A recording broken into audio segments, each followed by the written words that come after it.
I'm standing next to what can only be described as a 720 subjected to a state-sponsored doping program. It's swapped beautiful for brutal and soft undulations for jagged voids. Your eyes flit around it, not knowing where to land or what to investigate first. This is what happens when you let engineers, not stylists, design a car. Up until this point, we've known it only by its P15 codename, the second installment of McLaren's Ultimate Series, 5 years after the P1 rearranged our understanding of the natural world. Now it has a name, the McLaren Senna. Bold move, right, naming it after arguably the world's greatest racing driver? But when you learn that Bruno Senna, Ayrton's nephew, has been involved in the development, and its mission statement is to be the company's most focused and effective track car ever, it fits. The brief was quite clear on this car, to make it as fast as we can around a track, but still road legal. It's our fastest car, comparable to a P1 around a lap. That's Andy Palmer, line director for the Ultimate Series. The P1 was very much a road car, but focused for the track, while the BP23 will be a hyper GT. It will take 3 passengers and luggage over great distances and at incredible speeds. It's all about straight line performance. Ah yes, the BP23. Just to recap, that's the third member of the Ultimate Series, the one we'll see this time next year, the hybrid one with 3 seats and a revival of the McLaren F1's central driving position, the one that'll cost £1.6 million plus taxes. Every one of the 106 examples are already sold out. It's important to note that neither of these cars, the Senna or BP23, are direct replacements for the P1. They both share the P1's uncompromising philosophy and appetite for speed, of course, but fork off in quite different directions. A more obvious replacement for the P1 will come, we're told, but not for another 5 years at least. Back to the Senna, and first things first, it is not a hybrid.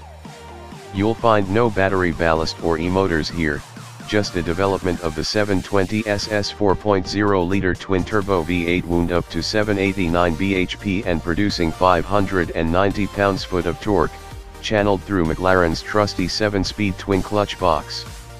These are numbers that are no longer startling in the world of 1,400 bhp and hypercars, but when you combine that figure with the Senna's obsessive focus on weight and downforce, its potency grows.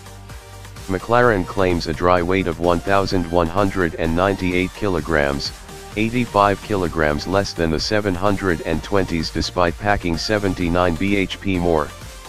That's 553 bhp per ton for the 720s versus 659 bhp per ton for the Senna, quite some leap. Unfortunately, McLaren hasn't released performance figures for the Senna yet, but let's break out the calculator and do the maths ourselves. Considering the 1,395 kilograms, 903 bhp P1 has a power-to-weight ratio of 647 bhp per ton, but the Senna has more downforce. We'll assume acceleration figures will be roughly similar. So we're talking 0 to 62 miles per hour in 2.8 secs, 0 to 124 miles per hour in 6.8 secs, 0 to 186 miles per hour in 16.5 secs, and a standing quarter mile in 9.8 secs at 152 miles per hour. Or thereabouts. In terms of lap time, our money's on the Senna, with 197 kilograms less to carry around and the latest tire and brake technology to call upon. Turns out there's quite a lot going on under those arches. Bespoke Pirelli P0s, or Trafios as a no-cost option, McLaren's first center-locking lightweight wheels, and a new breed of carbon ceramic brake discs known as CCMR. Because the material is 4 times more thermally efficient than previous carbon ceramics, they're actually smaller and therefore lighter. One slight catch: each disc takes 7 months of layering and curing to produce. There's also the latest generation of McLaren's Race Active Chassis Control 2 hydraulic suspension, that does away with mechanical anti-roll bars thanks to interconnected dampers, and slams the car 50 mm closer to the tarmac in race mode, tucking the wheels efficiently behind the arches. It's the aero that sets this car apart. Again, no downforce figures yet, but I'm prepared to stick my neck out here. It should surpass the P1 GTR. That hulk of a rear wing works actively and in tandem with moving flaps in the front intakes, tilting to dial up the downforce, or flattening to bleed it off, depending on steering, brake and throttle position, and speed.